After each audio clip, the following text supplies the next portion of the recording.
Thank you very much, Dave. I don't know what the confusion is. I am making no presentation.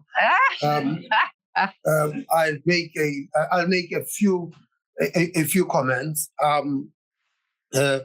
A word about the global economy and policy outlook and how we think impacts on South Africa's economic activity, and then a quick word about inflation developments in South Africa, and then instead of you listening to me telling you what I think you would like to hear, I would then give you an opportunity to ask me what you would like to hear from me. Global growth is proving to be resilient, yet modest. And even though the world economy grew by 3.4% in 2023 and is projected to grow by 3.3% this year, these growth rates are well below the long-term pre-pandemic averages of 3.7%. Services-oriented economies are likely to continue to see relatively robust growth, underpinned by ongoing shift in consumption trends away from manufactured goods. Risks to the global growth appear balanced. To the upside, faster than expected disinflation and the resultant interest rate cuts could raise real disposable incomes and adding a further boost to consumption and investment. Downside risks, however, stem from protectionist measures that we are seeing, and these have got far-reaching or could have far-reaching implications for the global economy, because the lifeblood of the global economy is actually global trade. Geoeconomic fragmentations would also weigh on growth going forward. Global inflation, which has peaked at 8.7% in 2022, has continued to ease, albeit with some setbacks. Goods inflation, overall and excluding food and energy, has normalized nearer to pre-pandemic levels for both advanced economy and emerging markets, but remains vulnerable to new supply shocks. Interestingly, is that services inflation has been the main source of disinflationary setbacks in most economies. And one of the big discussions that you keep on having was, why is services inflation so elevated? And it is what central banks are confronted with at the moment. What is in no doubt is that there is significant differences across countries, and for many emerging market economies, actually, services inflation is proving to be more benign than we have seen in the advanced economies. But despite all of these setbacks, the expectation is for the broader disinflationary trend to continue, as inflation momentum in advanced economies has eased, especially in recent months, and labor markets have shown signs of cooling. Given the ongoing disinflationary trend, central banks have generally started to ease monetary policy, but policy nonetheless remains restrictive. And so when you talk to the central bankers, they would not be talking about stimulus, they would be talking about reducing the level of restrictiveness. What does this mean for the South African economy? Well, while the South African economy continues to expand, GDP again disappointed in the first half of 2024, after growing by a modest 0.7% in 2023. 2024 first half recorded growth of only 0.5% year on year. Although supply side constraints, particularly electricity supply inadequacies, have abated, This has yet to reflect in the activity levels, with high-frequency data continuing to paint a mixed picture. Household consumption and expenditure, while relatively subdued, has underpinned domestic demand and growth. Investment, however, remains a source of demand-side weakness, having contracted in each of the past 4 quarters up to Q2 of 2024. However, the improved economic environment, along with more positive sentiment, should support economic activity. Household expenditure should benefit from declining inflation, reduced interest rates, and a boost from the two-pot retirement reform, adding impetus to domestic demand. Stronger domestic consumption demand, along with demand for embedded generation by firms, as reflected in the large pipeline of projects at budget quotation phase, are expected to drive investment spending, with expansion in gross fixed capital formation expected in 2025 and 2026. Total employment has contracted on a quarter-on-quarter basis since the fourth quarter of 2023. This deterioration, combined with a growing labor force, has pushed the unemployment rate up to a recent high of 83.5%. With South Africa's high growth elasticity of employment, however, the expected economic growth pickup should support future employment gains. Government fiscal position is showing signs of improvement. During the first 5 months of the current fiscal year, the main budget revenue increased by 19.1% year-on-year, mainly reflecting the transfer from the SAPS gold and foreign exchange contingency reserve account. If you strip that out, receipts only increased by 4.3%. Encouragingly, though, has been that government main budget expenditure has increased only modestly by 4.3% over the same period, reflecting both lower debt service costs and commitments to contain expenditure. Well, my business is to tackle inflation, and what does this picture mean for the inflation outlook? Headline inflation was sticky in the 5 to 6% range in the first half of 2024. This inflationary momentum has, however, quickened in recent months, with headline inflation falling from 5.1% in June to 3.8% in September. From August, we had seen the first sub 4.5% headline inflation print since 2021. Strongly moderating goods inflation, particularly amongst non-core goods components, has been a key driver of the recent headline disinflation. Fuel prices had benefited from a combination of the stronger rand and lower international oil prices. Food and non-alcoholic beverage inflation, which was 10.7% in 2023 due to the adverse price impacts of severe load shedding, inclement weather conditions, and biosecurity challenges, has actually eased appreciably since the start of 2024. There are also clearer signs of easing underlying inflationary pressures. Core inflation rose sharply in February 2024 to 4.9%, reflecting the normalization of medical insurance inflation to longer-term average levels. Since then, core inflation has slowed, dipping below the target range of a midpoint, registering 4.3% in July and 4.1% in August on stronger core goods disinflation and some slight moderation in services inflation.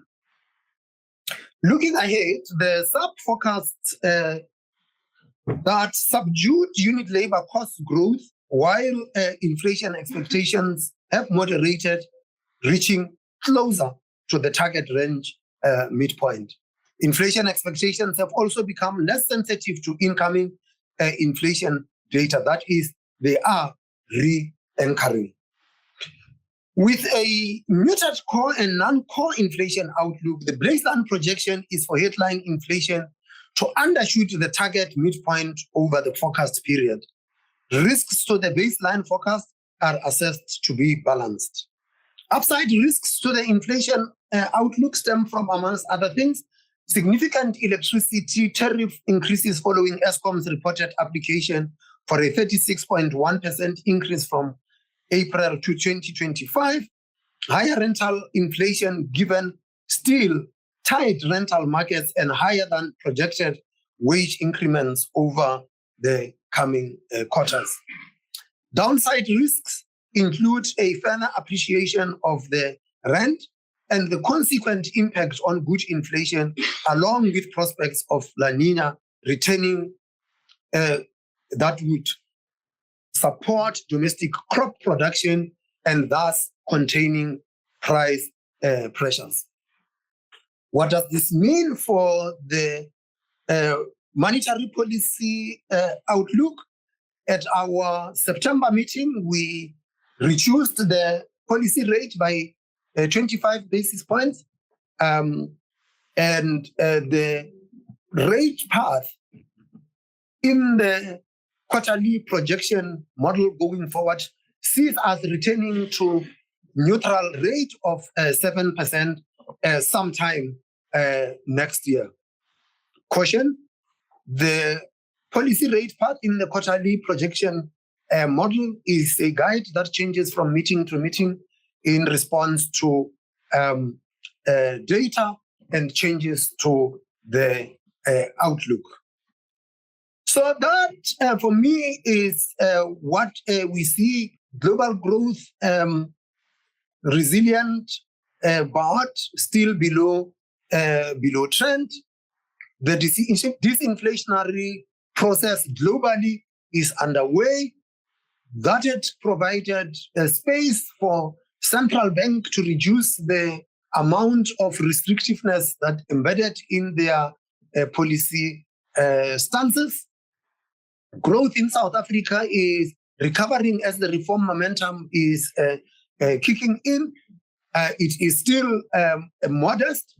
The unemployment situation some unemployment in South Africa had risen since the last quarter of last year, but with growth recovering and South Africa's high employment elasticity, we should see the employment situation change. South Africa has also benefited from the global disinflationary process, and that had enabled or gave space for the central bank to reduce the amount of restrictiveness that we have had so far. And with that, let me pause and see if you have any questions on the economy. If you want to ask about the stock market, you can direct the questions to Leila. We can have your name and your organization, please. Thank you. Hi, Governor. Ronald Gopalda, Signal Risk. My questions regarding global macro factors, a potential Trump presidency and trade wars and tensions in the Middle East. How are you thinking about those? You said a Trump presidency.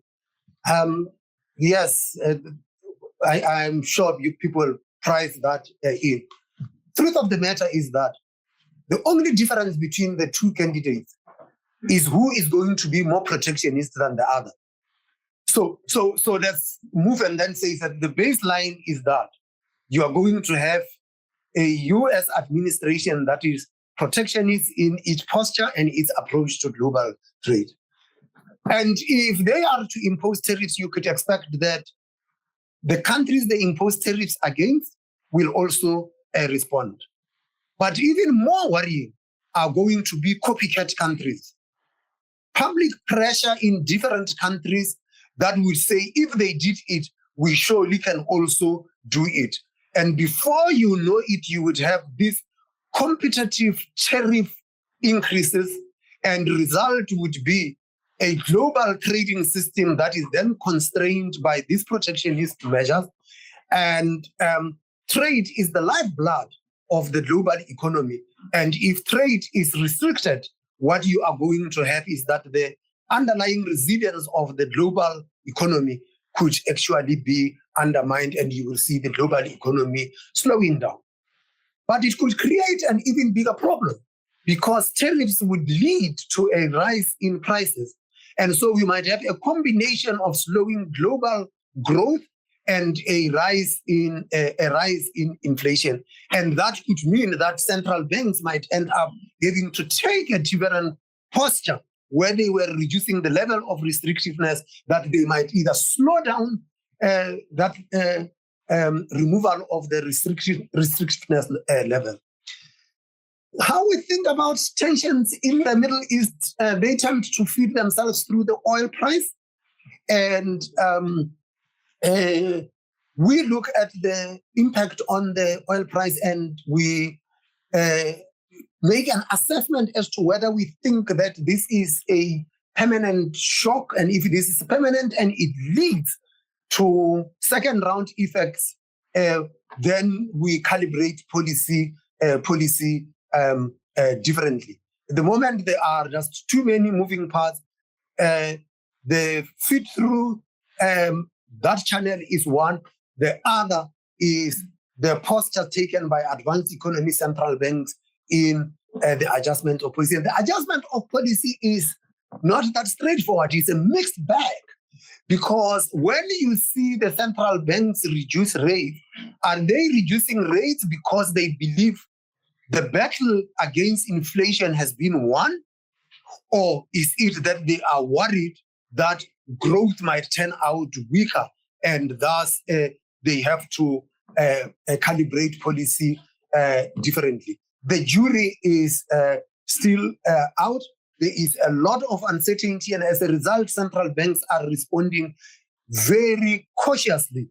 And in any given period outside of the past 24 months, a figure that surprises the market by 0.1 will be seen as is broadly in line with consensus.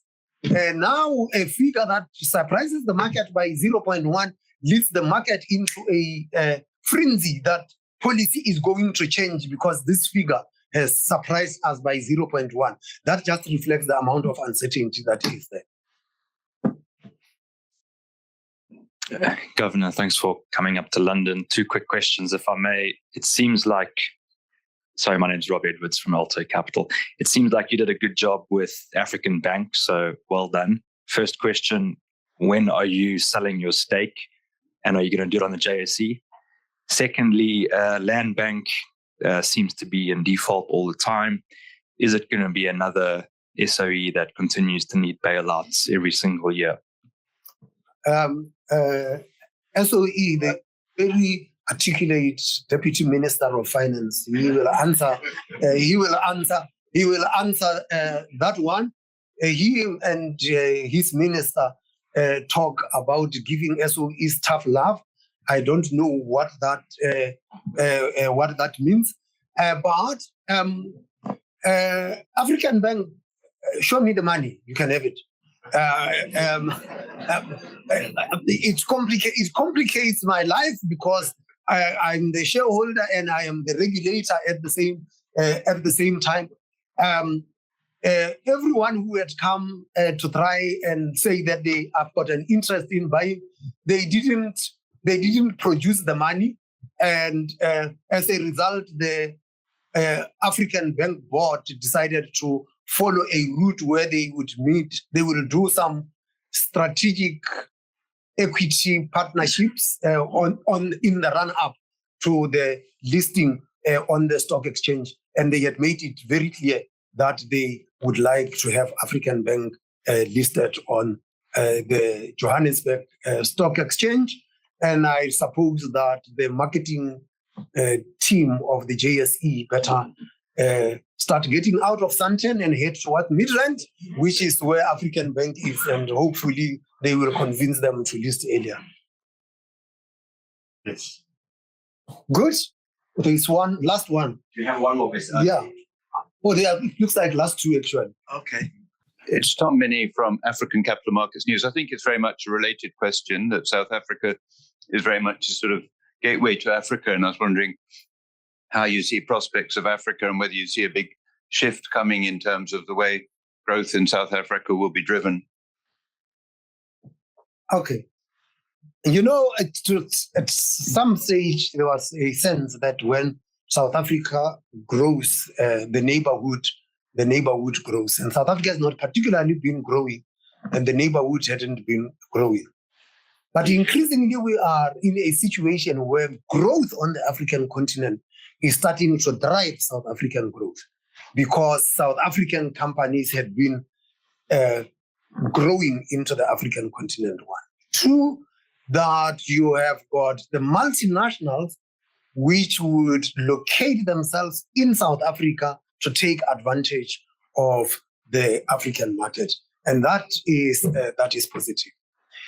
The question that you had been asked to do a lot more, though, with capital markets, which is an important aspect.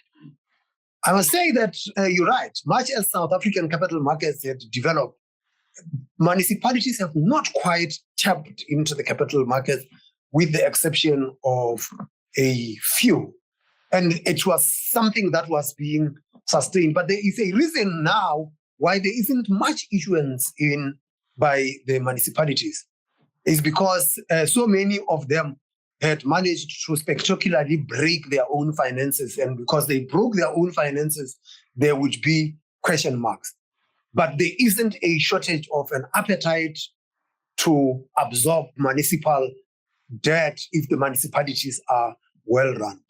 But I'm also conscious that the municipalities that would think of tapping capital markets would be the bigger ones with a significant revenue base.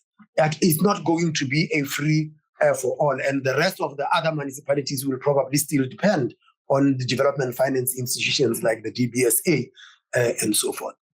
The last component of the capital markets thing had been that for some time we had been saying that we would like to position South Africa as a financial center for Africa. And that means that Leila and her team have got to be out and saying to African companies, you can come and raise money in the JSE. And the problem we have had on the continent is that